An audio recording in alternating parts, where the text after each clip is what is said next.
बड़ी खबर सामने आ रही है। यमनी सेना का बड़ा दावा, उत्तरी लाल सागर में हमला किया है सऊदी टैंकर पर मिसाइल अटैक, सभी रास्ते बंद होने तक नाकेबंदी।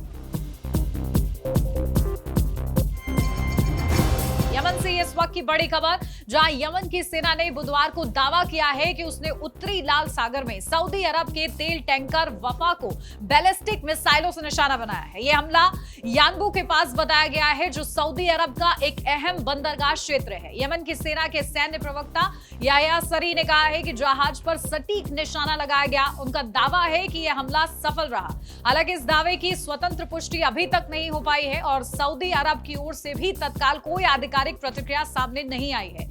याह्या सरी ने कहा है कि 22 जुलाई को सऊदी अरब द्वारा नाकेबंदी शुरू किए जाने के बाद से यह 8वां सऊदी तेल टैंकर है जिस पर हमला किया गया है। यानी यमन का कहना है कि पिछले कुछ दिनों में लाल सागर क्षेत्र में सऊदी तेल टैंकरों पर हमलों की एक श्रृंखला चल रही है। सरी ने आगे दावा किया कि यमनी सेना ने कुल 29 सऊदी टैंकरों को आगे बढ़ने से रोक दिया। उनके अनुसार इन जहाजों को अपना रास्ता बदलकर लाल सागर और अरब सागर की दिशा में वापस लौटना पड़ा। अगर यह दावा सही है तो यह लाल सागर के समुद्री व्यापार और तेल आपूर्ति मार्गों के लिए महत्वपूर्ण घटना मानी जाएगी।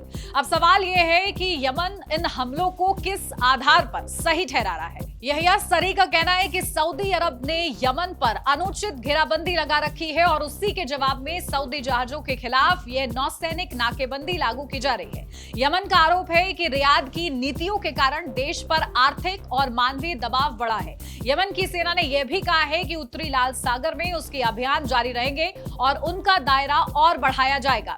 सरी के शब्दों में ये अभियान तब तक चलते रहेंगे जब तक कि सभी रास्ते बंद नहीं हो जाते। इस बयान को क्षेत्रीय तनाव बढ़ने के संकेत के रूप में देखा जा रहा है। यह समझना भी जरूरी है कि लाल सागर दुनिया के सबसे महत्वपूर्ण समुद्री मार्गों में से एक है। पश्चिम एशिया के, यूरोप और दुनिया के कई हिस्सों तक जाने वाले तेल और व्यापारिक जहाज इसी मार्ग का उपयोग करते हैं। ऐसे में क्षेत्र में सैन्य गतिविधियां बढ़ने से वैश्विक ऊर्जा आपूर्ति और समुद्री सुरक्षा पर असर पड़ सकता है। यानबू बंदरगाह सऊदी अरब के प्रमुख तेल निर्यात केंद्रों में गिना जाता है, इसलिए वहां के आसपास किसी भी सैन्य कार्रवाई या जहाज पर हमले की खबर अंतर्राष्ट्रीय स्तर पर ध्यान खींचती है।